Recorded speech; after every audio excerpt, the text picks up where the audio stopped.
again in a loud voice, "Father, into your hands I commit my spirit." When he had said this, he breathed his last.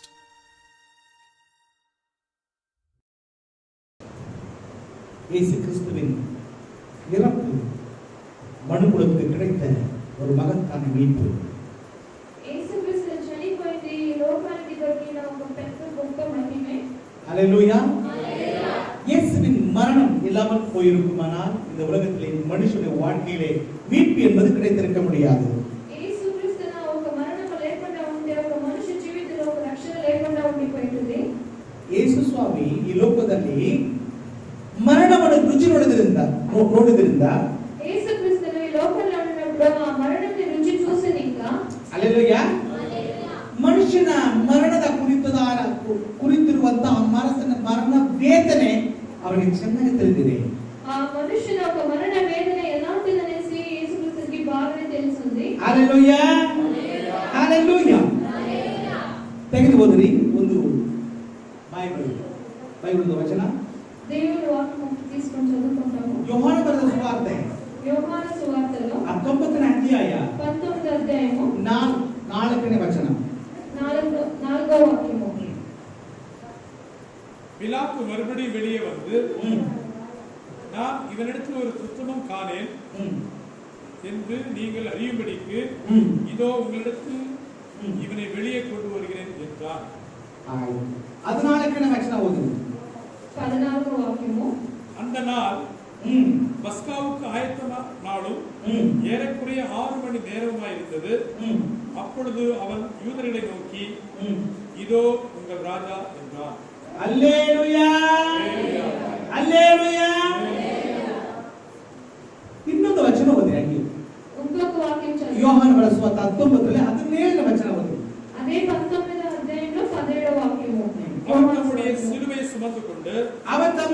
சுமந்து கொண்டு எபிரேய பாஷையிலே ಯೇಸು ಸ್ವಾಮಿ ತನ್ನ ಸಿಲುಬೆಯನ್ನು ಹೊತ್ತುಕೊಂಡು ಎಬ್ರಾಯ ಭಾಷೆಯಲ್ಲಿ கொல்கதா என்று சொல்லப்படும் கபால ஸ்தலம் என்கிற ಕೊಲ್ಗೊದಾ ಎಂದು ಕರೆಯುವಂತ ಕಪಾಲ ಸ್ಥಳ என்கிற இடத்திற்கு ಎಂಬ ಸ್ಥಳಕ್ಕೆ ಅವರು ಹೊರಟು ಹೋದರು. ಮಾರ್ಕನ ಸುವಾರ್ತೆ 15ನೇ ಅಧ್ಯಾಯ 22ನೇ ವಚನ. మార్కు 15వ అధ్యాయము 22వ వాక్యము. கபால ஸ்தலம் என்று அர்த்தம் கொள்ளும் கொல்கதா என்னும் இடத்தில் ಕಪಾಲ ಸ್ಥಳ ಎಂಬ ಒಂದು ಅರ್ಥ ಇರುವಂತಹ ಕೊಲ್ಗೊದಾ என்னும் இடத்திற்கு ಎಂಬ ಸ್ಥಳಕ್ಕೆ ಅವರನ್ನು ಕರ್ಕೊಂಡು ಹೋದರು. ಆಯ್ತಲ್ಲ. ಮತ್ತಾಯ ಸುವಾರ್ತೆ 27:33. మత్తయి సువార్తలో 22 27:33 27:33. கபால ஸ்தலம் என்று அர்த்தம் கொள்ளும் கொல்கதா என்னும் இடத்திற்கு அவர்கள் வந்தபோது ಕಪಾಲ ಸ್ಥಳ ಎಂದು ಕರೆಯಲ್ಪಡುವಂತಹ ಕೊಲ್ಗೊದಾ ಎಂಬ ಆ ಸ್ಥಳಕ್ಕೆ ಅವರು ಬಂದಾಗ కపాల స్థలము అని చెప్పే ఆ అర్థం ఉండే కొల్గదా అనే జాగకి చోటికి వచ్చేటప్పుడు ಗಮನಿಸರಿ యేసు ಸ್ವಾಮಿ ఈ ಲೋಕದಲ್ಲಿ ಮರಣವನ್ನು ರುಚಿ ನೋಡುವ ಸಮಯದಲ್ಲಿ ఈ మరణంని రుచి చూసే సమయంలో ಅವರಿಗೆ ತುಂಬಾ ಉಪದ್ರವ ಬಂದಿತ್ತು. ఆయనకి ఎక్కువ ఉపద్రవాలు వచ్చింది. ಆ ಉಪದ್ರವ ఇಷ್ಟು ಅಷ್ಟು ಅಲ್ಲ, ఇంత అంత కాదు, ದೊಡ್ಡ ಉಪದ್ರವ. చాలా పెద్ద ఉపద్రవాలు, ಅವಮಾನಗಳು ಬಂದಿತ್ತು, అవమానాలు వచ్చింది, ನಿಂದೆಗಳು ಬಂದಿತ್ತು, నిందలు వచ్చింది, ಹೋರಾಟಗಳು ಬಂದಿತ್ತು, పోరాటాలు వచ్చింది, ಏಟುಗಳು ಬಂದಿತ್ತು. దెబ్బలు దొరికింది. ಅವರು ಏಟುಗಳು ತಿಂದಿದ್ದು ನೋಡಿದ್ರೆ ఆయన దెబ్బలు తీసుకొని చూస్తే ಈ ಶರೀರದೆಲ್ಲ ಏಸಪ್ಪ ಶರೀರ, ఈ శరీరం ఉంది కదా, ನೀವು ಪರ್ಸನ್ ಆಫ್ ಕ್ರೈಸ್ಟ್ ಎಂಬ ಪಿಕ್ಚರ್ ನೋಡಿದ್ರೆ ಗೊತ್ತಾಗುತ್ತೆ. ಪರ್ಸನ್ ಆಫ್ ಕ್ರೈಸ್ಟ್ ಅನ್ನ ಪಿಕ್ಚರ್ చూస్తే ಅದು ನೋಡಿದ್ರೆ దాన్ని చూస్తే ಅದರಲ್ಲಿ ಒಂದು ಸೀನ್ ಬರುತ್ತೆ. దాంట్లో ఒక సీన్ వస్తుంది. ಏನಂದ್ರೆ ఏమంటే ಯೇಸು ಸ್ವಾಮಿನ ಹೊಡಿತರ ನೋಡಿ, యేసు స్వామిని అక్కడ కొట్టారు చూడండి. ಅದರಲ್ಲಿ ಆ ಒಂಥರ ಜಾತಿ, ಅದು ಕನ್ನಡದಲ್ಲಿ ಏನದು ಹೊಡಿತಾರಲ್ಲ, ಚಾಟಿದನ ಚಾಟಿನ ಆ ತುದಿಯಲ್ಲಿ ದೊಡ್ಡ ದೊಡ್ಡ ಕಬ್ಬಿಣದ ಉಂಡುಗಳು ಕಾಣಿಸಲ್ಪಟ್ಟಿತ್ತು. ఆ చాటితో కొట్టేటప్పుడు దాని లాస్ట్ లో ఏదో కట్టుకొని దాంట్లో కొడతాను. ఈ సేవకుడు ಪಿಕ್ಚರ್ ಅಲ್ಲಿ ಬಂದಿತ್ತು. ಇಲ್ಲ. ಹೊಡಿದು ಹೇಳ್ತಾನೆ ಆ ಕೊಕ್ಕಿಲಿರುವ ಕೊಕ್ಕಿ ಹೋಗಿ ಶರೀರದಲ್ಲಿ ಹಂಗೆ ಎಳಿವಾಗ ಆ ಶರೀರದಲ್ಲಿರುವಂತ ಎಲ್ಲ ಮಾಂಸಗಳು ಆಚೆ ಬಂದಿತ್ತು. దాంట్లో కొట్టి తీసేటప్పుడు ఆ సరే మాంసం అంతా అలాగే వస్తా ఉండేది. ನೀವು ಯೋಚನೆ ಮಾಡಿ, ಒಂದು ಚಿಕ್ಕ ಮುಳ್ಳು ನಮ್ಮ ಕಾಲಲ್ಲಿ ಬಿಟ್ಟರೆ ಹೆಂಗೆ ನಮ್ಮ ನೋವು ಬರ್ತದೆ. ఇప్పుడు చూడండి, మీ కాలు ఒక చిన్న ముళ్ళు గుచ్చుకుంటే ఎలా అనిపిస్తుంది? ನಮಗೆ ಸಹಿಸಿಕೊಳ್ಳಕ್ಕೆ ಆಗುತ್ತದಾ? మనల భరించడానికి అవుతుందా? ಆದ್ರೆ ಯೇಸು ಸ್ವಾಮಿ అంటే యేసు స్వామి ನೋಡಿರಿ, చూడండి, ಅప్పుడు ವೇದನೆ ಎಷ್ಟಿದ್ದಿರಬಹುದು, ఆయన వేదనలు ఎంత ఉండిండొచ్చు, ಎಷ್ಟು ನೋವು ತಿಂದಿರಬಹುದು. ఆయన ఎంత నొప్పి పడుకొని ఉంటారు. ಇದೆಲ್ಲ ಏನಕ್ಕೋಸ್ಕರ? ఇదంతా దేనికోసము? ನಾವು ಸುಖವಾಗಿರಬೇಕೆಂದು మనం సుఖంగా ఉండాలని. ಆತನಾದ್ರು ఆయన ఏమైనారు? ನೋವು ತಿಂದಿರು. నొప్పి తిరుగుతున్నారు. ನಾವು ಹಾಡು ಹೇಳ್ತೀವಲ್ಲ, మన ఆ పాట పాడతాం కదా, ನಾವು ಸುಖವಾಗಿ ಬಾಳಬೇಕೆಂದು మనము సుఖంగా జీవించాలని ಆತನು ನೋವು ತಿಂದಿದ್ದಾರೆ. ఆయన నొప్పి పడినారు. ಈ ತರ ಒಂದು ದೇವರ ಲೋಕದಲ್ಲಿ ತೋರಿಸೋಣ. ఇలాంటి దేవుని లోకాన్ని ఎక్కడైనా చూపించండి. ಮನುಷ್ಯನಿಗೋಸ್ಕರ ಜೀವ ಕೊಟ್ಟಿರುವಂತ ದೇವರು ಯಾರಿದ್ದಾರೆ? మనుషుల కోసం జీవితం ఇచ్చిన దేవుడు ఎక్కడున్నారు? ಹಲ್ಲೆಲೂಯಾ. ಎಲ್ಲರೂ ಬಂದು ಮನುಷ್ಯನ ಸಾಯಿಸಿಗೆ ಬಂದಿದ್ದಾರೆ ಲೋಕದಲ್ಲಿ. అంత మనుషులు చంపేదానికి వచ్చినారు ఈ లోకంలో. ಅವರ ಕೈಯಲ್ಲಿ ಖಡ್ಗ ಇರ್ತದೆ, వాళ్ళ చేతిలో ఖడ్గం ఉంటుంది, ಆ ಬಾಣ ಇರ್ತದೆ, ఆ బాణాలు ఉంటుంది, ಕೊಡ್ಲಿ ಇರ್ತದೆ, ಕೊಡ್ಲಿ కొడ్లి ఉంటుంది, ಮನುಷ್ಯನ ತಲೆ ಇರ್ತದೆ, మనుషుల తల ఉంటుంది, ಏನೇನು ಬೇಕು ಎಲ್ಲ ಇರ್ತದೆ. ఏమేమి కావాలో అన్ని ఉంటుంది. ಈ ಲೋಕದಲ್ಲಿ ಮನುಷ್ಯನು ಆ ತರ ಕೊಲೆ ಪಾತಕನಾಗಿದ್ದಾನೆ. ఈ లోకంలో మనుషులు అలా కొల చేసే వాళ్ళు ఉన్నారు. ಆದ್ರೆ ಯೇಸು ಸ್ವಾಮಿ ಆ ತರ ಇಲ್ಲ. అంటే యేసుక్రీస్తు స్వామి అలా లేదు. ಮನುಷ್ಯನಿಗೋಸ್ಕರ ತನ್ನ ಜೀವ ಕೊಟ್ಟಿರುವಂತ ದೇವರು ಆತನು. ఆ మనుషుల కోసం జీవంతో ఇచ్చే ఒక దేవుడు. ಇಂಥ ದೇವರನ್ನು ನೋಡಿದಿರಾ? ఇలాంటి దేవుని ఎక్కడ ಒಬ್ಬರು చూస్తారా? ತೋರಿಸಿ ನೋಡೋಣ. ఎక్కడైనా ఒకరు చూడండి, చూస్తూ ಮನುಷ್ಯನಿಗೋಸ್ಕರ, ಅವನ ರಕ್ಷಣೆಗೋಸ್ಕರ, ಅವನ ಪಾಪದ ಕರ್ಮಗೋಸ್ಕರ ಕಲ್ವಾರಿ ಕುರಿಸಿನಲ್ಲಿ ಜೀವ ಕೊಟ್ಟಿದ್ದಾರೆ ನಮ್ಮ ದೇವರು. ಈ ತರ ಒಂದು ದೇವರು, ಒಂದು ಮನುಷ್ಯ ಇಲ್ಲ ಯಾರು ತೋರ್ಸಕ್ಕಾಗತ್ತ ನಿಮ್ಗೆ? మనుషులు ఒక పాపాల కోసం, వాళ్ళ కష్టాల కోసం ఇలా చనిపోయిన దేవుడు ఎవరినో ఒకరు ఉంటే చూపించండి, చూస్తాం. ಅಂತ ಮಹಾ ಉನ್ನತ ದೇವರು అంత మహా ఉన్నతమైన దేవుడు ನಮ್ಮ ಪಾಪದ ಪರಿಹಾರಕ್ಕಾಗಿ మన పాపాలను పరిహారం చేసేదానికోసం ಕರ್ಮ ಪಾಪ ಜನ್ಮ ಪಾಪವನ್ನು కర్మ పాపాల జన్మ పాపాలను ತನ್ನ ರಕ್ತದ ಮುಖಾಂತರವಾಗಿ ఆయన నెత్తురుని ఇంకా ತೊಳೆದು తుడిచి ನಮ್ಮನ್ನು ಶುದ್ಧಿಪಡಿಸಲು మనల్ని శుద్ధీకరించి ಈ ಲೋಕಕ್ಕೆ ಬಂದಿರುವಂತಹ ಕರ್ತನು ఈ లోకానికి వచ్చిన యెహోవా 2021 ವರ್ಷಕ್ಕೆ ಹಿಂದೆ ಇಸ್ವಿಯಲ್ಲಿ 2021 సంవత్సరాలకు ముందుగా ಈ ಯೇಸು ಲೋಕಕ್ಕೆ ಬಂದು యేసుక్రీస్తు లోకానికి వచ్చి ಲೋಕ ಪೂರ್ತಿರುವಂತ ಜನರಿಗೆ ರಕ್ಷಣೆ ಕೊಡಬೇಕೆಂದು ఈ లోకంలో ఉన్న అన్ని జనాలకి రక్షణ ఇవ్వాలని ಈ ಲೋಕದಲ್ಲಿ ಆತನ ಬಂದು ಸತ್ತದರಿಂದ ఈ లోకంలో ఆయన వచ్చి చనిపోయింది. ఇంకా ಏನಾಯ್ತು? ఏమయ్యింది? ಲೋಕ ಪೂರ್ತಿ ಆತನ ಇಸ್ವಿ ಇಸ್ವಿ ಇಸ್ವಿ ಇಸ್ವಿ ಇಸ್ವಿ ಅಂತ ಹೇಳ್ತಾರೆ. లోకం ಕ್ರಿಸ್ತ ಸಕ ಕ್ರಿಸ್ತ ಸಕ ಕ್ರಿಸ್ತ ಸಕ ಕ್ರಿಸ್ತ ಸಕ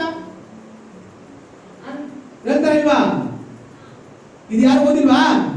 ఇది ఎవరికి ಈ తెలియదా? ಸೈತಾನು ಕಣ್ಣು ಮುಚ್ಚಿಬಿಟ್ಟಿದ್ದಾನೆ ನಮ್ಮ ಕಣ್ಣುಗಳನ್ನ. ಈ ಇಸ್ವಿನ ಗೆಲ್ಲದಲ್ಲ. 1999 1900 ಅಷ್ಟೇ ಹೇಳ್ತಾರೆ ಗೊತ್ತಾ? ಇಸ್ವಿ ನಾವು ಬಾಯಲ್ಲಿ ಬರಂಗೆ ಮಾಡಿಲ್ಲ. ಬಟ್ ಎಲ್ಲಾ ಪುಸ್ತಕದಲ್ಲಿ ಇಸ್ವಿ ಇಲ್ಲದೆ ವರ್ಷಗಳಿಲ್ಲ. ఈ ప్రపంచంలో అందరూ సైతాన్ కళ్ళు మూసేసినారు. అలాంటి అంతా ఇన్ని సంవత్సరాలు అంటారే కానీ before Christ and after death అని ఎవరు చెప్పేది లేదు. AD BC ಎಂಬ ಆ ವಾಗ್ದಾನವನ್ನು ಸೈತಾನ ಮುಚ್ಚಿಬಿಟ್ಟಿದ್ದಾನೆ. ఆ AD BC అనే దాన్ని సైతాన్ మూసేసినారు. ಯಾರು ವಾಗ್ದಾನ ಮುಚ್ಚಿರ್ತಾನೆ 100% ನರಕಕ್ಕೆ ಹೋಗ್ತಾನೆ. ఎవరంతా ఈ వాగ్దానాలను మూసేసినారో వాళ్ళందరూ నరకానికి వెళ్తారు. ಇಸ್ವಿ ಯಾರ ಬಾಯಲ್ಲಿ ಬರಲ್ವೋ ಅವರೆಲ್ಲ ಅವ್ರ ಗತಿ ಅಧೋಗತಿ. ಇಲ್ಲಿ ಡ್ಯಾನ್ಸ್ ಆಡಬಹುದು, ಡಿಸ್ಕೋ ಡ್ಯಾನ್ಸ್ ಆಡಬಹುದು, ಅಲ್ಲಿ ಏನಿಲ್ಲ ಪರಲೋಕದಲ್ಲಿ. ఎవరి నోట్లో ఇది రాకుండా ఉంటుందో వాళ్ళకంతా చాలా కష్టంగా ఉంటుంది. హల్లెలూయా హల్లెలూయా. ಅದಕ್ಕೋಸ್ಕರ ಲೋಕ ಪೂರ್ತಿ ಇಸ್ವಿಯನ್ನು ಯೂಸ್ ಮಾಡ್ತಾರೆ. దానికోసమే లోక పూర్తిగా అది బిఫోర్ క్రైస్ట్ లేదా ఆఫ్టర్ డెత్ ఆఫ్ క్రైస్ట్ చెప్తారు. ಎಂದು ಲೋಕ ಪೂರ್ತಿ ಯೂಸ್ ಮಾಡ್ತಾರೆ ಇದನ್ನ. ఇది లోక పూర్తిగా యూస్ చేస్తారు. ಇದು ಏನು ಅಮೆರಿಕ ಇಸ್ರೇಲ್ ಮಾತ್ರ ಅಲ್ಲ, ఏదో అమెరికా ఇస్రాయెల్ మాత్రం కాదు, ಲೋಕ ಪೂರ್ತಿ. ఈ లోకాల పూర్తి. ಎಲ್ಲ ಒಂದು ಚಿಕ್ಕ ವಿಲೇಜ್ ಅಲ್ಲಿ ಹುಟ್ಟಿ ಬೆಳೆದವರು ಕರ್ತನು ಬೆತ್ಲೆಹೇಮಲ್ಲಿ. ఎక్కడో ఒక చిన్న గ్రామంలో బెత్లెహేంలో పుట్టినారు. ಬೆತ್ಲೆಹೇಮ ಎಂಬ ಒಂದು ಚಿಕ್ಕ ಊರು, ಅದು ಗ್ರಾಮ ವಿಲೇಜ್. బెత్లెహేం అనే ఒక చిన్న ఊర్లో ಅಲ್ಲಿ ಹುಟ್ಟಿದ ಒಂದು ಮಗು ಹುಟ್ಟಿದ ದಿವಸವನ್ನು అక్కడ పుట్టిన రోజుని లోకపూర్తి ಹೇಳ್ತಾರೆ. లోకంలో హల్లెలూయా. దాని గురించి చెప్తారు. ಬುದ್ಧಿ ಇದ್ರೆ ಇದು ಯೋಚನೆ ಮಾಡಬಹುದು ನಾವು. ಬುದ್ಧಿ ఉంటే దాన్ని ಆಲೋಚಿಸಿ చూడొచ్చు. ಬುದ್ಧಿ ಕೂಡ ಅರ್ಥ ಮಾಡ್ಕೊಳ್ತಾನೆ. ಏನಪ್ಪ ಎಲ್ಲೋ ಒಂದು ಮಗು ಹುಟ್ಟಿತ್ತು, ಆ ಮಗು ಹೆಸರು ಲೋಕಪೂರ್ತಿ ಇಸ್ವಿ ಇಸ್ವಿ ಇಸ್ವಿ ಕ್ರಿಸ್ತ ಶಕ ಕ್ರಿಸ್ತ ಪೂರ್ವ AD BC ಎಂದು ಹೇಳ್ತಾರಲ್ಲ, ಲೋಕಪೂರ್ತಿ ಇದು ಏನು ಅದ್ಭುತ ಏಕೆ ಬಂದಿತ್ತು ಅಂತ ಬುದ್ಧಿ ಇದ್ರೆ ಯೋಚನೆ ಮಾಡಬಹುದು. అందరూ ఎక్కడో ఒక బిడ్డ పుట్టింది, అది దాని అందరూ తెలుసుకుంటారు. ఏంటి కోసం తెలుసుకున్నారని అందరూ ఆలోచిస్తే దాని గురించి తెలుసుకోవచ్చు. హల్లెలూయా హల్లెలూయా. ಇವೆಲ್ಲ ಯಾರು? మీరందరూ ఎవరు? ಆ ಇಸ್ವಿಯನ್ನು ತಿಳಿದುಕೊಂಡು ಬಂದು ಕೂತಿರುವಂತ ಜ್ಞಾನಿಗಳು ನೀವೆಲ್ಲ. మీరంతా దాన్ని హల్లెలూయా. జ్ఞానులు మీరు. ಗೊತ್ತಿರುವ ಕನ್ಯೆ ನಾವೆಲ್ಲರೂ. అంత బుద్ధి ఉన్న ఒక కన్యలు. హల్లెలూయా హల్లెలూయా. ಈ ನಮಗೋಸ್ಕರ ಕಲ್ವಾರಿ ಕುರಿಸಿನಲ್ಲಿ ರಕ್ತ ಸುರಿದು ಜೀವನ ಕೊಟ್ಟಿರುವಂತ ಕರ್ತನನ್ನು ಯಾರೆಲ್ಲ ತನ್ನ ಸ್ವಂತ ರಕ್ಷರಾಗಿ ಹೊಂದಿಕೊಂಡಿದ್ದಾರೋ, కల్వారి కుర్చీలో ఆయన రక్తము శరీరము మన కోసం ఇచ్చినారు, అదంతా ఎవరు తెలుసుకున్నారో ಅವರೆಲ್ಲರೂ ಧನ್ಯರು. వాళ్ళందరూ ధన్యులు. హల్లెలూయా హల్లెలూయా. ಅವರೆಲ್ಲ ಧನ್ಯರು, ಭಾಗ್ಯವತಿ ಭಾಗ್ಯವಾನ್ಗಳು. వాళ్ళందరూ ధన్యులు. Amen amen hallelujah. ನೀವೆಲ್ಲ ಯಾರ್ರಿ? మీరంతా ఎవరు? ಇಂಥ ಮಹಾತ್ಮ ಲೋಕಕ್ಕೆ ರಕ್ಷಣೆ ಕೊಟ್ಟಿರುವಂತ ಕರ್ತನನ್ನು ನೀವು ಸ್ವಂತ ರಕ್ಷಣಾಗಿ ಕೊಂಡಿದ್ದೀರಲ್ಲ. ఈ లోకాన్ని రక్షణ చేసుకున్న యేసుక్రీస్తుని మీరు సొంత రక్షకుడిగా తీసుకున్నారు కదా. ನೀವೆಲ್ಲ ಈ ಭೂಲೋಕಕ್ಕೆ ಸ್ವಂತವಾದವರು ಅಲ್ಲ. మీరందరూ ఈ భూలోకానికి సొంతమైన వాళ్ళు కాదు. ನೀವೆಲ್ಲ ಎಲ್ಲಿ ಸ್ವಂತವಾದವರು? మీరంతా ఎక్కడికి సొంతమైన వారు? ಪರಲೋಕಕ್ಕೆ ಸ್ವಂತವಾದವರು.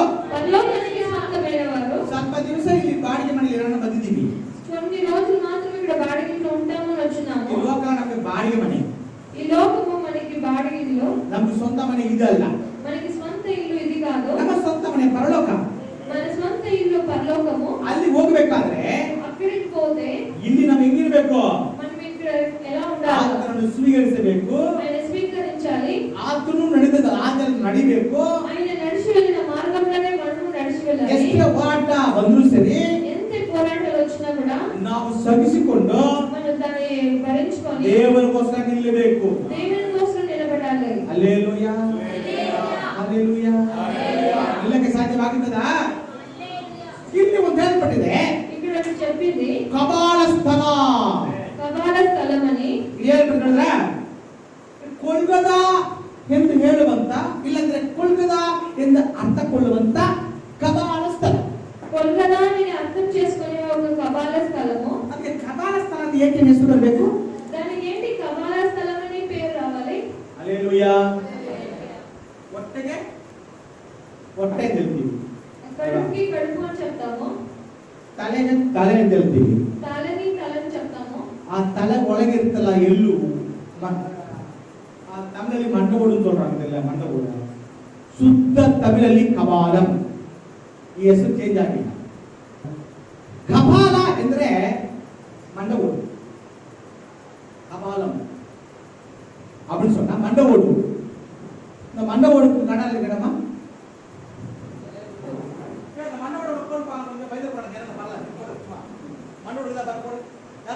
ಯಾರು ಇದು ಮಾಡುವ ತಲೆದು ಮೂಳೆ ಹಾಕ್ತಾರೆ. ಬನ್ನಿ ಹಾಕಪ್ಪ. 2,000 years later. ಎಲ್ಲಿ ಗುಡಿ ಹಾಕಿ ಹೊರಗೆ ಇದನ್ನ. ಈ ಕಪಾಲಂ ಎಂದ್ರೆ ఈ కపాలం అంటే ಸತ್ತೋಗಿರುವ ಮನುಷ್ಯನ ಆ ತಲೆ ಮೂಳೆ ಇದೆಲ್ಲ, ಅದು ಕಣ್ಣೆಲ್ಲ ಮಣ್ಣು ತಿಂದಿದೆ, ಬಾಯೆಲ್ಲ ಮಣ್ಣು ತಿಂದಿದೆ, ಹಲ್ಲು ಮಾತ್ರ ಬಾಯಲ್ಲಿ ಸ್ವಲ್ಪ ಇರ್ತದೆ, ಕಣ್ಣಲ್ಲಿ ಏನಿರಲ್ಲ, ಒಂದು ತೂತು ಕಾಣಿಸುತ್ತೆ ಅಲ್ವಾ? ಹೌದು ತಾನೆ? ಬರ್ತಾನೆ ಬಂತಾ ನೋಡಮ್ಮ, ಬಂದು ಬಿಡುತ್ತೆ ನೋಡಿ. ಎವ್ರಿಬಡಿ ಸುಮ್ಮನೆ ಒಂದು ಪಿಕ್ಚರ್ ಅದು. ಎವ್ರಿಬಡಿ ಏನಪ್ಪ ಪಾಸ್ ಹಾಕ್ಬಿಟ್ರೆ ಅದೆಲ್ಲ ಅದು ಆ ಕಾಳ ಇದೆಲ್ಲ ಆಗಲ್ಲ ಅಲ್ಲ. ಹಲ್ಲೆಲೂಯಾ. ತಲೆ ತಲೆ ಬುಡೆ ಎಲ್ಲಿ ಬಂತು ಕಣ್ಣು ಮೂಗು ನಮ್ಮ ಮೂಗು அப்படிதான் இருக்கு. மூக்கு அப்படிதான். யா மூக்கு அவ்வளவுதான், மூக்கு அவ்வளவுதான். இப்பதான் அப்படியே மூக்கு பண்றல நான் பண்ற மேஜிக் பார்க்கணுமே, அப்படி மேஜிக் பண்றோம். ஆனா செத்து போன பிறகு நம்ம மண்டை எடுக்குது, பார்க்க முடியுதா பாருங்க கொஞ்சம். చనిపోయిన తర్వాత మన ముఖాన్ని చూసే కైకుందా సార్? கண்ணை பாரு, மூக்க பாரு, பல்ல பாரு, வாயை பையன்னு இருக்குது இல்லையா? அப்படிதான் இருக்குது. இயேசு சுவாமியே கபாலஸ்தலம் போட்டு நான் வந்து பாருங்க, அதே மாதிரி இருக்குது, மன்னோட மாதிரி இருக்கு பாருங்க. எடுங்க அந்த சீன் எடுங்க பார்க்கலாம். இதை பாத்தீங்களா? பார்த்துக்கலாம். இப்ப அந்த சீன் போடணும். இயேசு சாமி கொண்டு போய் கல்வாரி சில கொள்கதால கொண்டு போய் சில வச்சா பத்தியா, சில ஊனி அவனை அவரு செத்து பண்ணல. அந்த சிலுவை வச்ச இடம் அத பாத்தீங்கன்னா இதே மாதிரி தான். ரெண்டு ஓட்டை கண்ணு மாதிரி, மூக்கு ஓட்டை மூக்குல ஒரு மூக்கு ஒரு ஓட்டை, வாய் இருக்குது அந்த மாதிரி ஒரு ஓட்டை. தூரத்துல பார்த்தாக்கா ஒரு மண்டை ஓடு மாதிரி இருக்கும். அதனாலதான் அதுக்கு பேர் என்ன வந்துச்சு? என்ன பேர் அதுக்கு? கபாலஸ்தலம். அல்லேலூயா. இத பார்க்க பயமாகுதுன்னு சொல்லி இதை வச்சு மந்திரவாதிகளை பயப்படுத்துறான். ரூடுக்காரன் வந்து இல்ல பயப்படாதீங்க. அல்லேலூயா. நாம் இதுக்கெல்லாம் பயப்படுறோம் நாம இல்ல. ஹalleluya. அதுக்கு தான் கபாலஸ்தலம் சொல்லி பேர். దానికి కపాలస్థలం అనే పేరు. கவனிங்க, గమనించండి. இந்த இயேசு சுவாமி ఈ యేసుక్రీస్తు கபாலஸ்தலத்துல ఆ కపాలస్థలంలో கொண்டு போய் తీసుకెళ్ళి இங்க சொல்லிருக்கு கொண்டு போகப்பட்டார். கபாலஸ்தலம் வந்த போது அப்படி வசனத்துல இருக்கு. కపాలస్థలం వెళ్ళినప్పుడు అనేసి అక్కడ వాక్యం ఉంటుంది. கபாலஸ்தலத்துல வந்தாங்க அங்க படிச்சது பைபிள். కపాలస్థలం వచ్చినప్పుడు అనేసి ఆడ బైబిల్లో ఉంటుంది. கடைசி ஓதி ಕೋಲ್ಕತ್ತಾ ಅಂದರೆ ಕಪಾಲಸ್ಥಳ ಎಂಬ ಸ್ಥಾನಕ್ಕೆ ಬಂದಾಗ ಕಪಾಲಸ್ಥಳ ಎಂಬ ಕೊಲ್ಕತ್ತಾಗೆ ಬಂದಾಗ. அல்லேலூயா. சோ இதுதான் உங்களுக்கு சொல்லிக்கிறேன். வந்தாங்க నేనే చెప్తాను, అది వచ్చేటప్పుడు నాకు చెప్తారు. பாருங்க, இதுக்கு மேலதான் இயேசு என்ன பண்ணாங்க? சிலுவையில இருந்தாங்க. దీనికి పైకి యేసుక్రీస్తుని ఆ కల్వారి కుర్చీలో వేసినారు. பாருங்க, அப்படி பாருங்க, ரெண்டு கண்ணு தந்தாங்க. ನೋಡಿ ಕಣ್ಣು ಮೂಗು ಬಾಯಿ ಅದಕ್ಕೋಸ್ಕರ ಆ ಕಡೆ ಅಮ್ಮ ಮಣ್ಣೋಡಿ ತರ ಆಗ್ತಿರೋದು ಆ ನೋಡಿ ಇದೇ ತರ ಇದೆ ನೋಡಿ ನೋಡಿದ ಅದಕ್ಕೆ ಹೆಸರು ಕಪಾಲಸ್ಥಳಂ. ఆ స్థలానికి పేరు ఏమంటే కపాలస్థలం. ನೀವು ಸುಮ್ಮನೆ ಬಂದು ಸುಮ್ಮನೆ ಹೋಗೋದಕ್ಕೆ ನನಗೆ ಕರೆದಿಲ್ಲ ಇಲ್ಲಿ. మీరు ఊరికి వచ్చి ఊరికి వెళ్ళేదని నేను మిమ్మల్ని పిలిలేదు.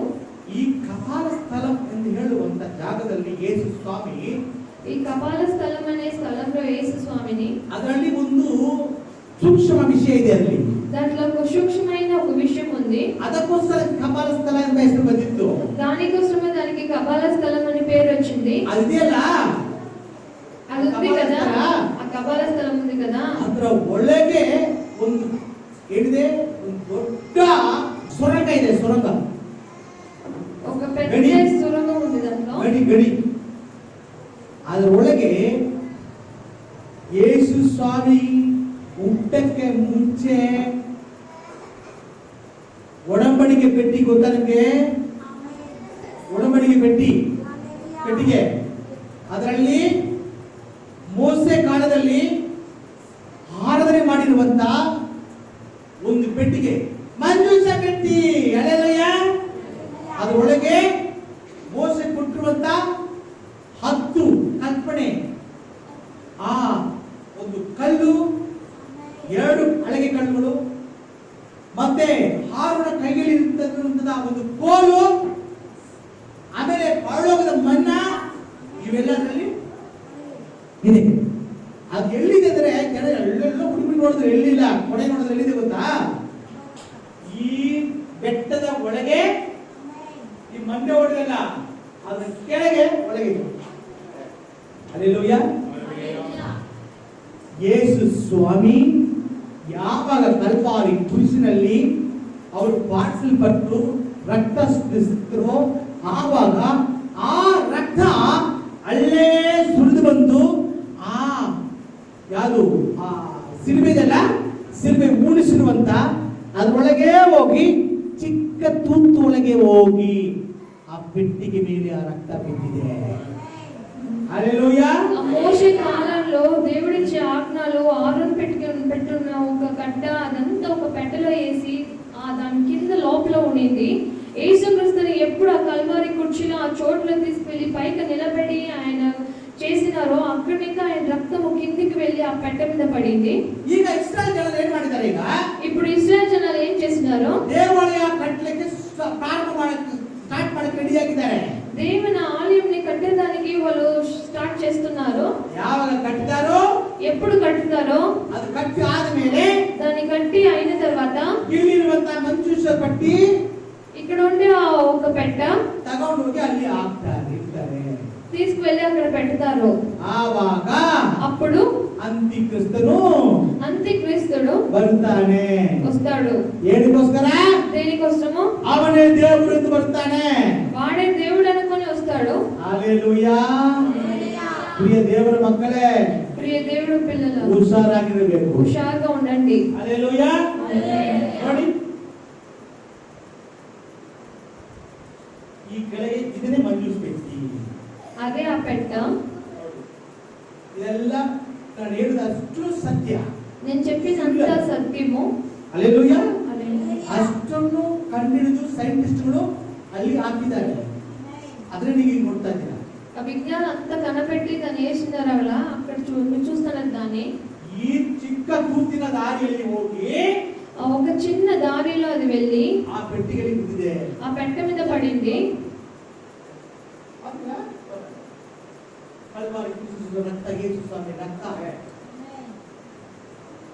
ಏನಕ್ಕೋಸ್ಕರ ಇದೆಲ್ಲ? దేనికోసం ఇదంతా? ನಾ ಮಾಡುವಂತ ಪಾಪಗಳಿಗೋಸ್ಕರ, మనం చేసిన పాపాల కోసము, ನಾ ಮಾಡುವಂತ ಕರ್ಮಗಳಿಗೋಸ್ಕರ, మనం చేసిన కర్మాల కోసము. హల్లెలూయా. ಗೊತ್ತಿದ್ದು ಒಂದು, ಗೊತ್ತಿಲ್ಲದ ಒಂದು, తెలిసినది ఒకటి, తెలియకుండా ఉండేది ఒకటి, ದನ ನೋಡುವಾಗ ಒಂದು, ದನ ನೋಡದೆ ಒಂದು, చూసేటప్పుడు ఒకలాగా, చూడలేనప్పుడు ఒకలాగా. ಈ ತರ ನಾವು ಮಾಡುವಂತ ಪಾಪಗಳಿಗೋಸ್ಕರ, ಕರ್ಮಗಳಿಗೋಸ್ಕರ, ఇలా చేసే పాపాల కోసం, కర్మాల కోసం ಕಲ್ವಾರಿ ಕ್ರೂಸಿನಲ್ಲಿ ಯೇಸು ಸ್ವಾಮಿ ತನ್ನ ಕೊನೆಯ ಹನಿ ರಕ್ತವನ್ನು ಆತನು ಸುರಿಸಿದ್ದಾನೆ. దానికోసం యేసుక్రీస్తును ఆయన లాస్ట్ గా పడిన ఒక చూరు నెత్తురు వరకు అక్కడ పడింది. ಆತನ ತ್ಯಾಗ ಹೇಗೆ ಇರಬಹುದು? ఆయన త్యాగము ఎలా చెప్పేది? ಆತನ ತ್ಯಾಗಕ್ಕೆ ಹೆಚ್ಚಾದ ತ್ಯಾಗ ಲೋಕದಲ್ಲಿ ಯಾವುದಿದೆ? ఆయన చేసిన త్యాగం ఇంకా ఎక్కువైన త్యాగం ఈ లోకంలో వేరేది లేదు. ನಾವು ಮಾಡಬಹುದು, ಎಲ್ಲರೂ ದಾನ ಧರ್ಮ ಮಾಡಬಹುದು. మన అన్ని దానాలు ధర్మాలు చేయొచ్చు. ಏನ್ ದಾನ ಮಾಡ್ತೀವಿ? ఏ దాన ధర్మాలు చేస్తానమో? ಅಕ್ಕಿ ಕೊಡಬಹುದು, బియ్యం ఇవ్వచ్చు, ಬೇಳೆ ಕೊಡಬಹುದು, పప్పులు ఇవ్వచ్చు, ದುಡ್ಡು ಕೂಡ ಕೊಡಬಹುದು, డబ్బులు కూడా ఇవ్వచ్చు, ಮನೆ ಕಟ್ಟಿ ಕೊಡಬಹುದು, ఇల్లు కూడా కట్టి ఇవ్వచ్చు, ಒಂದು ಫ್ಲೈಟ್ ಇಸ್ಕೊಡಬಹುದು, ఒక ఫ్లైట్ కూడా మీరు తీసి ಹೆಲಿಕಾಪ್ಟರ್ ಇಸ್ಕೊಡಬಹುದು, హెలికాప్టర్ ఇవ్వచ్చు. ನಿಮಗೆ ಏನ್ ಬೇಕು ಮಾಡಬಹುದು. మీకేం కావాలో దాన్ని చేయొచ్చు. ಯಾವನಾದರೂ ಒಬ್ಬನು ఎవరైనా ఒకరు ನಮ್ಮ ಪಾಪದ ಪರಿಹಾರಕ್ಕೋಸ್ಕರ మన పాపాల పరిహారం కోసం ಸಾಯ ಕಡಿದನ, చనిపోయేదానికి సిద్ధంగా ఉన్నారా? ಹಲ್ಲೆಲೂಯಾ. ಒಬ್ಬರು ಇಲ್ಲ, ఒక్కరు లేదు. ನಮ್ಮ ದೇವರು ಕೊಟ್ಟಿರುವಂತ ತ್ಯಾಗಕ್ಕೆ ಹೋಲಿಕೆಯಾಗಿ ಲೋಕದಲ್ಲಿ ತ್ಯಾಗ ಇಲ್ಲ. మన దేవుడు ఇచ్చిన త్యాగానికి సమంగా ఈ ప్రపంచంలో వేరే ఒక త్యాగము లేదు. ತ್ಯಾಗದ ದೊಡ್ಡ ಬಲಿ ಆತನೇ. ఆ త్యాగానికి పెద్దగా బలిగా ఉన్నది ఆయన. Amen, hallelujah. ಒಂದು ಚಿಕ್ಕ ಗಾದೆ ಹೇಳಿ ನಾನು ಮುಕ್ತಾಯ ಮಾಡಿದ್ದೀನಿ. ఒక చిన్నది చెప్పి ముగిస్తాను. ಏನು ಗೊತ್ತಾ?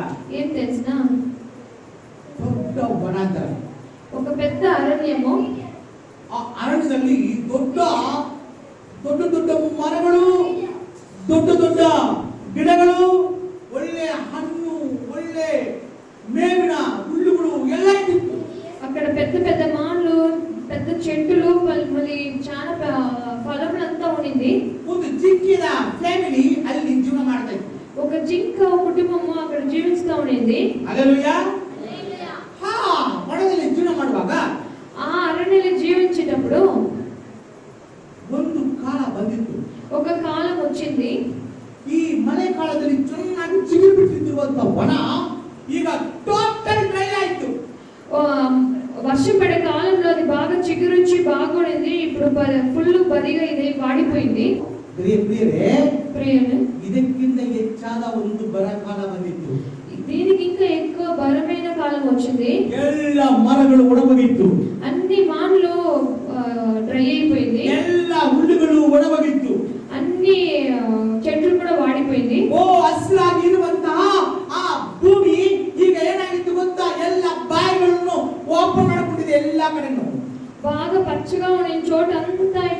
వాడిపోయింది. ಭೂಮಿ ಗೀರು ಬಿಟ್ಟಿದೆ, ಭೂಮಿ ಗೀರು ಬಿಟ್ಟಿದೆ, భూలోకం పూర్తిగా ఈడ్చుకొని ಎಲ್ಲ ಕ್ರಾಕ್ ಆಗಿದೆ, ಭೂಮಿಗಳು అన్ని క్రాక్ అయిపోయింది. ಹಲ್ಲೆಲೂಯಾ. ಈ ಫ್ಯಾಮಿಲಿಯಲ್ಲಿ, ఈ ఫ్యామిలీలో, ಜಿಂಕೆ ಫ್ಯಾಮಿಲಿಯಲ್ಲಿ ఈ జింక ఫ్యామిలీలో ಒಂದೊಂದಾಗಿ ಸತ್ತೋಯ್ತು. ఒక్కొక్కటిగా చనిపోయింది. ಈ ಜಿಂಕೆಯಲ್ಲಿ ಒಂದು ಗರ್ಭಿಣಿ ಜಿಂಕೆ, ఆ జింకలో ఒకటి అది గర్భంగా ఉండింది. ಹಲ್ಲೆಲೂಯಾ. ಈ ಬರಕಾಲದಲ್ಲಿ ಅದಕ್ಕೆ ಆ ಗರ್ಭಿಣಿ ಆ ಜಿಂಕೆ ಮಗು ಹುಟ್ಟಿತ್ತು. అంత బలమైన కాలంలో ఒక గర్భవతిగా ఉన్న ఆ జింక బిడ్డ పుట్టింది. ಈಗ ಆ ಜಿಂಕೆದ ಮರಿಗೆ ಊಟ ಕೊಡಬೇಕಲ್ಲ, ఆ జింకకి పుట్టిన ఆ బిడ్డకి ఏమైనా తినడానికి ఇవ్వాలి. ತಿಂದ್ರೆ ತಾನೇ ಜಿಂಕೆ ಮರಿಗೆ ಹಾಲು ಕೊಡಕ್ಕೆ. ఇది ఈ జింక ఏమైనా తింటే కదా ఆ జింక మరికి ఏదైనా ఒక పాలు ఇచ్చేదానికి. ಊಟ ಬೇಕೇ ಬೇಕು, ఏమైనా ఒక ఆహారం కానే కావాలి. ನೋಡುತ್ತೆ ఇక్కడ నుంచి అక్కడ చూస్తుంది, ಹಂಗೆ ನೀರು ತರ ಕಣ್ಣಿಗೆ ಕಾಣಿಸುತ್ತೆ. ಇದಕ್ಕೆ అక్కడ చూస్తే కొంచెం దూరం ఇంకా నీళ్ళు కనిపిస్తా ఉంది. ಓ ಅಲ್ಲಿ ನೀರಿದೆ, ಹೋಗೋಣ, ಓಡಿ ನೀರು ಕುಡಿದು ನಮ್ಮ ಮಗುವನ್ನು ಸಾಕೋಣ ಅಂತ ಈ ಜಿಂಕೆ ಮರಿ ವೇಗವಾಗಿ ಓಡುತ್ತದೆ. అక్కడ ఉండే నీళ్ళు తాగి బిడ్డని సాకుంటాము అని పారి వెళ్తా ఉంటాయి ఈ జింక. ಅಲ್ಲಿ ಏನು ಇಲ್ಲ. అక్కడ వెళ్ళి చూస్తే అక్కడ ఏమీ లేదు. ಅಲ್ಲಿಂದ ತಿರ್ಗಾ ಬಂದಿದ್ದಾಗ ನೋಡಿದ್ರೆ ಅಲ್ಲಿ ನೀರು ತರ ಕಾಣಿಸುತ್ತೆ. అక్కడ ఇంకా ఇంకొక చోట్ల చూస్తే నీరు ఉండేలాగా కనిపిస్తుంది. ಅಲ್ಲಿ ತಿರ್ಗಾ ಇಲ್ಲಿ ಬಂದ್ರೆ ಇಲ್ಲಿ ಊಟ ಇಲ್ಲ. మళ్ళీ అక్కడి నుంచి ఇక్కడికి వస్తే అక్కడ కూడా ఏ ఒక ఆహారం దొరకలేదు. ఏంటి ఆ ತರ ಕಾಣಿಸುತ್ತಂದ್ರೆ ఈ దేనికోసం అలా కనిపించిందంటే ಬಿಸಿಲಲ್ಲಿ ఈ ఎండలో ರೋಡಲ್ಲಿ ಹೋಗುವಾಗ ಬಸ್ಸಲ್ಲಿ ಹೋಗ್ತಿದೆ ಅನ್ಕೊಳ್ಳಿ, మీరు బస్సులో వెళ్తారనుకోండి, ರೋಡಲ್ಲಿ ದೂರದ ನೋಡಿದ್ರೆ ಹಂಗೆ ನೀರು ತರ ಕಾಣುತ್ತಲ್ಲ, దూరం ఇంకా చూస్తే నీళ్ళ కనిపిస్తుంది. ಎಷ್ಟು ನೋಡಿದ್ರ ಅದನ್ನ? ఎందుకు అలా చూసినారు? ನೋಡಿದಿರಾ? ನಾವು ಅನ್ಕೊಳ್ತೀವಿ ನೀರಿದೆ ಬಸ್ ಹತ್ರವಾಗ ನೀರಿಲ್ಲ, నీళ్ళు ಹಳ್ಳಿ ಕಾಣ್ತದೆ, ಹತ್ರವಾಗ ನೀರಿಲ್ಲ. నీళ్ళు ఉంది కనిపిస్తుంది, దగ్గరికి వెళ్తే నీళ్ళు ఏమి ఉండదు. మళ్ళీ అక్కడి నుంచి దూరంగా కనిపిస్తుంది, అక్కడ వెళ్తే కూడా ఏమీ లేదు. ತಮಿಳ್ ಏನಂತ ಏನ್ ಹೆಸರು ಗೊತ್ತಾ? దీనికి తమిళ ఏం పేరు తెలుసునా? ಕಾನಲ್ ನೀರ್. కానల్ నీరు అంటారు. ನೀವು ಹೇಳಿ ಕಾನಲ್ ನೀರು ಏನ್ರಿ? ಮರೀಚಿಕೆ. ಮಗನೇ ಮರೀಚಿಕೆ. ಮರೀಚಿಕೆ. ಹಲ್ಲೆಲೂಯಾ. ನೋಡಿದ್ರಾ? ಮರೀಚಿಕೆ. ಇಲ್ಲಿಂದ ಅಲ್ಲಿ ನೋಡಿದ್ರೆ ಮರೀಚಿಕೆ, ಅಲ್ಲಿ ಇಲ್ಲಿ ಬಂದ್ರೆ ಮರೀಚಿಕೆ. ಅಂದ್ರೆ ನೀರಿಲ್ಲ, ಈ ಬಿಸಿಲಿನ ಒಂದು ಕಾಂತಿಯಾಗಿ ಕಾಣಿಸುತ್ತದೆ. అక్కడ నీళ్ళు లేదు అంటే అక్కడ చూస్తే ఆ ఎండని ఇంకా చూసేటప్పుడు నీళ్ళు ఉండేలాగా కనిపిస్తుంది. ಇಲ್ಲಿಂದ ಅಲ್ಲಿ ಓಡಿತ್ತು, ಅಲ್ಲಿಂದ ಇಲ್ಲಿ ಓಡ ಬಂದಿತ್ತು, ಕೊನೆಗೆ ಸತ್ತು. ఇక్కడ నుంచి అక్కడికి పారింది, మళ్ళీ ఇక్కడ నుంచి అక్కడికి వెళ్ళింది, అంతిమంలో అది చనిపోయింది. హల్లెలూయా. హల్లెలూయా. ನಮಗೋಸ್ಕರ మన కోసము ಇವರಿಗೆ ಒಂದು ದಾಹ ಆಯ್ತಿತ್ತು. ఆయనకి ఒక దాహం ఉండింది. ಆ ದಾಹವನ್ನು ఆ దాహాన్ని ತೀರಿಸಕ್ಕೆ ಲೋಕಕ್ಕೆ ಬಂದರು. తీర్చడానికి కోసం ఈ లోకానికి వచ్చినారు. ಮನುಷ್ಯನ ಇರುವಂತ ಒಂದು ದಾಹ, అది మంచి పైకి ఉండే ఒక దాహము. ಕಲ್ವಾರಿ ಕ್ರೂಸಿನಲ್ಲಿ ಅವರು ಮಾತನಾಡುವಾಗ ఆ కల్వారి కుర్చీలో ఆయన మాట్లాడేటప్పుడు ಇದರಲ್ಲಿ ಒಂದು ಮಾತು ದಾಹವಾಗಿದ್ದೇನೆ ಎಂಬುದಾಗಿ ಹೇಳಿದರು. దీంట్లో ఒక మాటలో నాకు దాహంగా ఉంది అని చెప్పినారు. ಈ ವಿಕಾರಿ ಮಕ್ಕಳಿಗೆ ಇದು ಅರ್ಥ ಆಗಲಿಲ್ಲ, ಏನ್ ಹೇಳ್ತಾರಂತ. అక్కడ ఉండే జనాలకి అది అర్థం కాలేదు. ಇವ್ರು ಅನ್ಕೊಂಡ್ರು వాళ్ళు అనుకున్నారు ನೀರು ಕೇಳ್ತಾರೆ, ఆయన నీళ్ళు అడుగుతున్నారు. ನೀರು ಕೊಡಬಾರ್ದಪ್ಪ, ಇವಳಿಗೆ ಇದು ಕೊಡಬೇಕು, ಏನೋ ಕನಿ ಕೊಡಬೇಕು ಎಂದು ಹೇಳಿ ಅದು ಕೊಟ್ಟು ಬಿಟ್ರೆ ನಾನು ಏನಾಗುತ್ತೆ, ಇವಳಿಗೆ ಖುಷಿ ಆಗುತ್ತೆ. ಓ ಕೈ ಕೊಟ್ಬಿಟ್ಟೆ. ఆయన నీళ్ళు అడుగుతా అంటే నీళ్ళు అడుగుతున్నారు, వాళ్ళకి ఇవ్వకూడదు, మనము చెడ్డ నీళ్ళు ఇస్తాము అనుకుంటున్నారు. ಕಗಿ ನೀರನ್ನು ಕೊಟ್ಟು ಕಾಡಿ బాగలేని నీళ్ళు ఇచ్చినారు. ಹಲ್ಲೆಲೂಯಾ. ಯೇಸು ಸ್ವಾಮಿ ಅದನ್ನು ಕೇಳಿಲ್ಲ, యేసు స్వామి దాన్ని అడగలేదు. ಅವನಿಗೆ ಒಂದು ದಾಹ ಇದ್ದಿತ್ತು. ఆయనకి ఒక దాహం ఉంది. ಯಾವ ದಾಹ? అదే ఆ దాహము ಮನುಷ್ಯನ ಮೇಲೆ ಇರುವಂತ ಒಂದು ದಾಹ, మనుషులపై దాహము, ಮನುಷ್ಯನೊಳಗಿರುವಂತ ಆತ್ಮನ ಮೇಲೆ ಇರುವಂತ ಒಂದು ದಾಹ, ఆ ఆత్మ లోపల ఉండే ఒక దాహము. ಏನೇ ನಾವು ತ್ಯಾಗವಾಗಿ ನಮ್ಮ ಜೀವ ಕೊಟ್ಟರು ಕೂಡ, ఎంతే మనము త్యాగంగా ఉండే జీవంతో వచ్చినా కూడా ಈ ಜನರಿಗೆ ಮನಸ್ಸಾಂತರ ಬರಲಿವೆ. ఈ మనుషులకి ఆ మనసాంతరము రాలేదు కదా. ಆ ಲೋಕದಲ್ಲಿ ಬಂದು ಜೀವ ಕೊಟ್ಟಿದ್ದು ಏನಕ್ಕೆಂದು ಅವ್ರಿಗೆ ಅರ್ಥ ಆಗಲಿವೆ.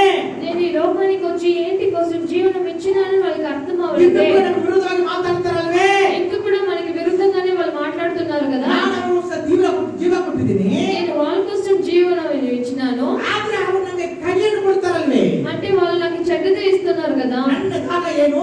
నా దాహం అర్థం ఏంటి? ಮನುಷ್ಯನ ಪಾಪಗಳು ಕರ್ಮಗಳು ಬಿಟ್ಟು ಪುಣ್ಯರಾಗಿ ಬರಬೇಕೆಂಬ ದಾಹ. మనుషుల పాపాలు కర్మలు విడిచిపెట్టేసి పుణ్యంగా రావాలనేదే ఆయన దాహము. ಹಲ್ಲೆಲೂಯಾ.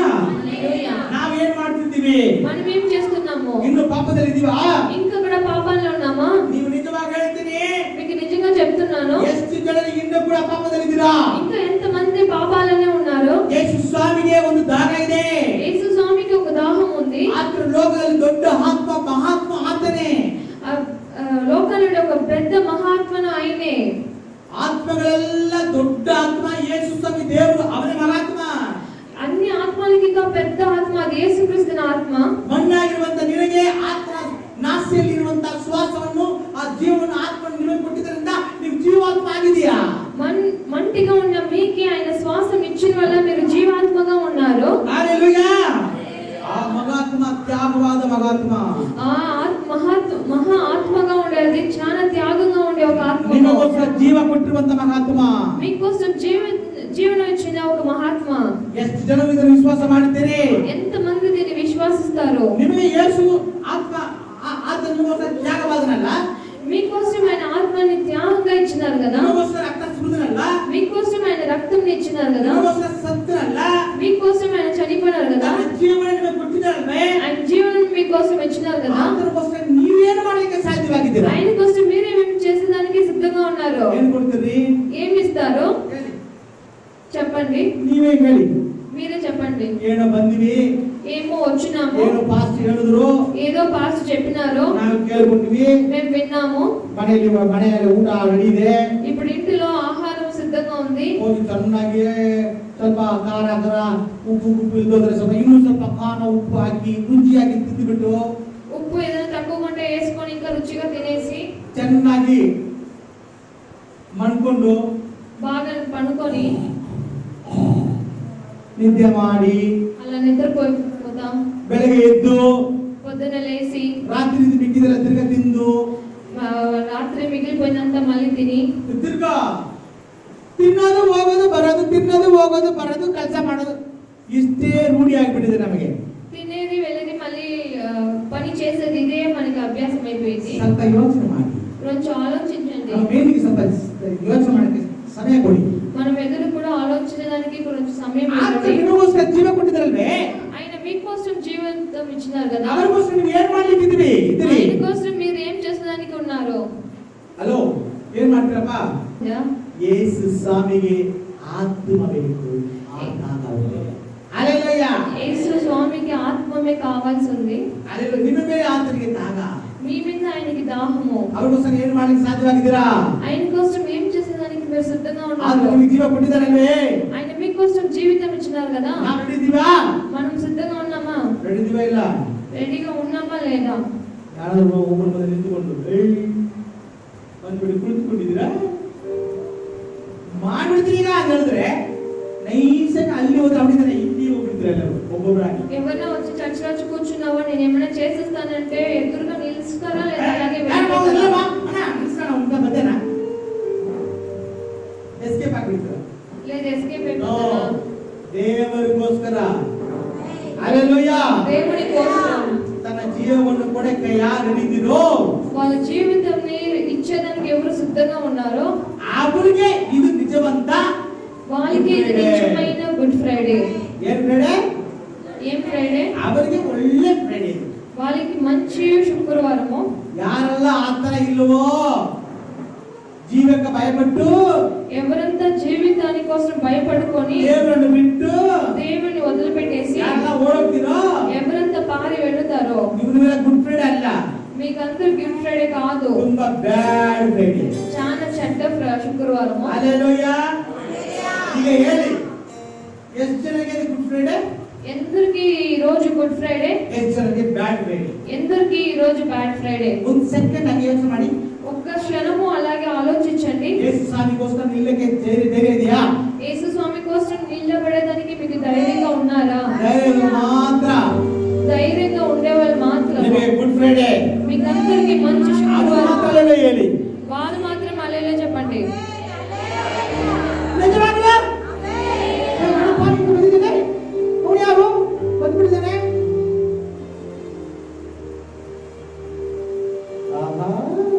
ಎಷ್ಟು ಜನಕ್ಕೆ ಹಾಕಿ ಬಗ್ಬಗ್ ಅಂತ ಗೊತ್ತಿಲ್ಲಪ್ಪ. చాలా కొట్టుకుంటా ఉందో. ನಾನು ಈ ಲೋಕಕ್ಕೆ ಜೀವ ಬೆಳಕು ಬರ್ತೀನಿ, ಬದುಕಿಗೆ ಬಂದಿಲ್ಲ, ಅರ್ಥ ಮಾಡ್ಕೊಳ್ಳಿ. ಹಲ್ಲೆಲೂಯಾ. ನಮ್ಮ ಜೀವ ಇಚ್ಛೆದಾనికి వచ్చినాను. ಯಾರಲ್ಲ ಯಾರಿಗೆಲ್ಲ ಬ್ಯಾಟ್ ಮಾಡಿ ಇವತ್ತು ಬ್ಯಾಟ್ ಮಾಡಿ ಇದೆಲ್ಲ ಯಾರಿಗೆ ಬೇಕಪ್ಪ? ಸ್ವಾಮಿ ನಮ್ಮನ್ನ ಬಿಟ್ಬಿಡಿ, ನಾವು ಜಾಲಿಯಾಗಿ ಹೋಗ್ತೀವಿ, ನಮಗೆ ನಮ್ಮ ಎಲ್ಲ ಇದೆ, ನಾವು ಹೋಗ್ತೀವಿ. ಎಷ್ಟು ಜನ ಹಂಗೆ ಹೇಳ್ತೀರಾ? ఎవరికంతా మాకిదంతా వద్దు, మేము జాలీగా ఉంటాము అని ఎవరైతే చెప్తారో ಎಷ್ಟು ಬ್ಯಾಟ್ ನಡೆಯೋದು ఎందరికి మంచి చెడ్డ శుక్రవారం ಅವ್ರು ಮಾತ್ರ ಹೇಳಿ ನೋಡೋಣ. వాళ్ళు మాత్రం హల్లెలూయా చెప్పండి.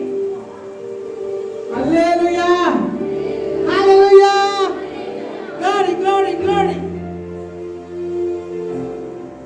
యేసు நல்லவர்ல, యేసుక్రీస్తు ఎంత మంచివాడు కదా. நமக்காக கதை சொல்றாரு. మన కోసం ఆ కల్వారి కుర్చీలో రక్తం తెచ్చినారు. அவருக்காக உண்மையா வாழாமா? వాళ్ళ కోసం మనం నిజంగా జీవిస్తామా? அவர் முகம் எவ்வளவு அழகானது தெரியுமா? ఆయన ముఖం ఎంత సుందరం. 1000 சிறந்த முகம் அது. అన్నిటికంత ఎక్కువైన ఒక ముఖం అది. கல்வாரி சிலுவையிலே కల్వారి కుర్చీలో அந்த முகம் அந்தக்கே அடைந்தது. ఆ ముఖం అలా ఉంది. எவ்வளவு அழகா ஒரு முகம் இருந்துச்சோ, ఎంత బాగా మంచి ముఖం ఉంది. சிலுவையிலே ఆ కల్వారి కుర్చీలో அவ்வளவு பார்க்க முடியாத அளவுக்கு கோரமா இருந்துச்சு. చూసేదానికి అయ్యేది అంత ఘోరంగా ఉండింది. அந்த முகம் என்ன முகம் தெரியுமா? ఆ ముఖం ఎలాంటి ముఖం? உனக்காக தான் ஒரு முகம் கோரமாச்சு. మీకోసమే ఆయన ముఖం అలా అయింది. அது ஒரு அன்பான முகம். అది ప్రేమతో ఉండే ఒక ముఖం. கண்ணை மூடலாமா? మన కళ్ళు మూస్తామా? கர்த்தரை பார்க்கலாம். ఆయన చూస్తాము. ஹalleluya இயேசுவே. glory glory glory. அன்பின் முகத்தை அன்று நான் கண்டேன், கல்வாரி மலை மேல். தேவ அன்பின் எல்லை அன்று நான் கண்டேன், கொள்கதா மலை மேல். தியாகத்தினள் ஓசையை கேட்டே, கருணையின் முகம் கண்டே, கல்வாரி மலை மேல் அன்று கொள்கதா மலை மேல். அன்பின் முகத்தை அன்று நான் கண்டேன், கல்வாரி மலை மேல். தேவ அன்பின் எல்லை அன்று நான் கண்டேன், கொள்கதா மலை மேல். தியாகத்தின் ஓசையை கேட்டேன், கருணையின் முகம் கண்டேன். தியாகத்தின் ஓசையை கேட்டேன், கருணையின் முகம் கண்டேன். கல்வாரி மலை மேல் அன்று, கல்வாரி மலை மேல், கல்வாரி மலை மேல் அன்று, கல்வாரி மலை மேல். அன்பின் முகத்தை அன்று நான் கண்டேன், கல்வாரி மலை மேல். தேவ அன்பின் எல்லை அன்று நான் கண்டேன், கொள்கதா மலை மேல். தியாகத்தின் ஓசையை கேட்டேன், கருணையின் முகம் கண்டேன். தியாகத்தின் ஓசையை கேட்டேன், கருணையின் முகம் கண்டேன். கல்வாரி மலை மேல் அன்று, கொள்கதா மலை மேல். கல்வாரி மலை மேல் அன்று, கொள்கதா மலை மேல். கொள்கதா மலை மேல் அன்று, கொள்கதா மலை மேல்.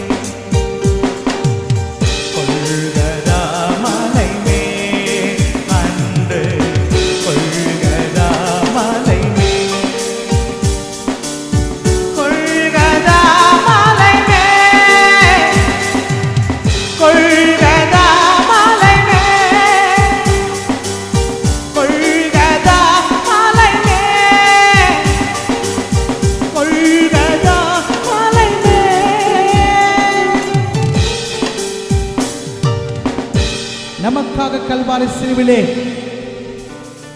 அவர் தன் ಜೀವனை ತಂದಾர்.